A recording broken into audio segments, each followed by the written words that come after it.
How do you feel about guacamole? Is this a bit? Do you have this you memorize the guacamole bit every time? People are very passionate about guacamole one way or the other, and that's just a common truth.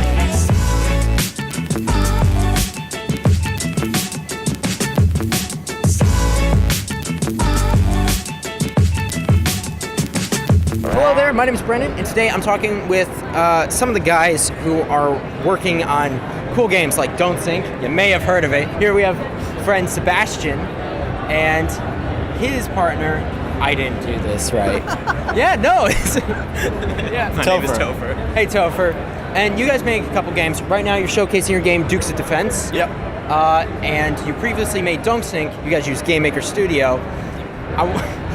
I don't even want to ask this question. I just want you to go off because you said you were cynical about the indie scene.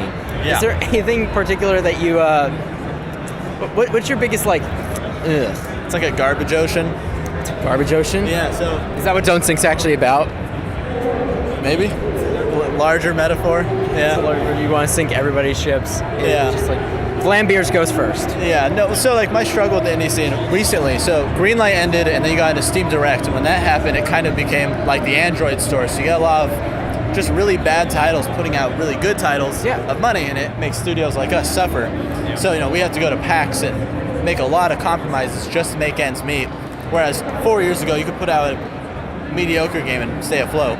Not to say that's better. I like high quality games, but I like being able to just pay $100 to get on Steam, but it's a little bit much that there's no vetting process. Right. Because that makes the later vetting, try to get anything like actually public, take forever. Yeah, there's a lot of games that get through that shouldn't get through. It's just the honest truth. And you said you're optimistic more so, Topher. I mean, you just need to make something that stands out on its own. A part of the problem is that the market is so diluted at this point.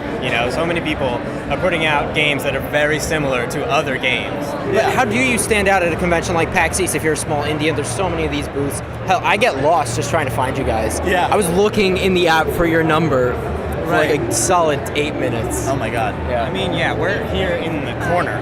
This is like the corner booth section. So I think that a big part of it is us being here, being able to, tell people that we want them to be interested in our game and the other games for indies here. How did you like it? What can we do different?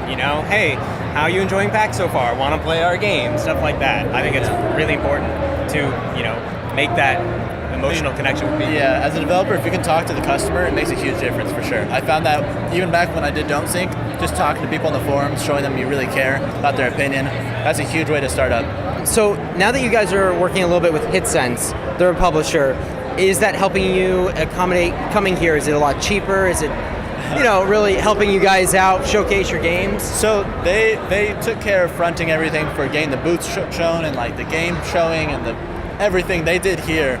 Okay. We had to come here on our own budget. Yeah. I don't know the normal deal with publishers. I couldn't tell you either. Yeah, we're operating without a publisher over at Scarecrow. Right. We're done with that. But I know this alone ran about $900, so not normal indie budget. So with a publisher, I'd say it's helped. Oh yeah, I don't think this would have been possible. I don't think we would be here. And why is it again that you're working with Hitcents particularly now? Whereas you were self-published for most of Don't Think until the Switchboard. Yeah, because of Switchboard. Yeah, a big part of it is, that connection to consoles. Being able to get our game on multiple platforms is something that's really difficult now as an indie. Now, was Don't Think ever in the early access? Yes. Yeah. Okay, now, you're selling that to a publisher. I find that there's a little bit of an issue when you have a game out already in early access, there's already promotional materials, there's already a price, and sometimes publishers don't want to touch that. How'd you get Hitcents on board for the Switch, and they only get part in the Switch itself? So the game was actually finished already, and they emailed me. Well, actually, they Twitter DM'd me. Oh, they reached out. Yeah, they wanted Don't Think on the Switch pretty badly, so that's how we got started with them. So they saw the buzz. Yeah, they're like, oh, this looks pretty good. We would like a chunk of this. Pretty much. Yeah, that's how we got started. Pretty much how it goes. How did you guys decide on the price of your game? Like, how did you equate the amount of work and the years spent and everything that went into it? Other people you might have had to pay for artwork or music? I don't think you can really consider cost of the development in that. It's more of like, what is this game worth to a customer? So, Don't Think, in my mind, it's a 4 to 5 hour experience. That's maybe $10. they'll walk away not angry, hopefully. If you pay $60 for a game, you're expecting 100 hours guaranteed. That's kind of how I price stuff usually. So like Duke Defense is going for 10. It's like 6 to 7 hours of like non-repeated content. It's so interesting to hear so many different devs talk about this.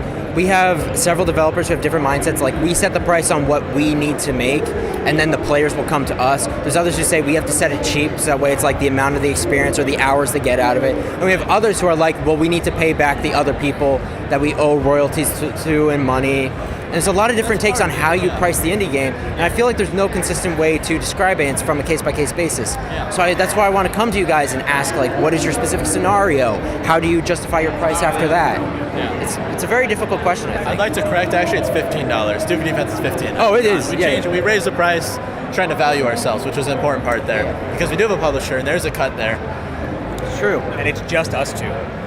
Between the two of us, we have everything. We don't have... It's a 50-50 split. Yeah, we don't have people contracted or anything like that. So when we value our game, we really are... Value your time. Yeah, we value our time, but most of the time we're able to look at it from the perspective of like a gamer. Like, gamers are, especially on Steam reviews, they're like, this game is only this many hours. It needs to be this amount of money. So we want to make sure that we don't do something outlandish, charge a lot of money for a few hours. We're a lot like you guys over at Scarecrow Arts. There's only 3 of us. We're always taking that into account as well. And I think it's easier since the younger we are. We don't really have that old, jaded mindset, however cynical we may be. Yeah, no, I agree. Yeah. But thanks so much for talking to me, guys, about PAX East and all that. Thanks for doing this with us. Yeah, and it's awesome to meet you. Yeah. Have a good con, everybody. Thanks.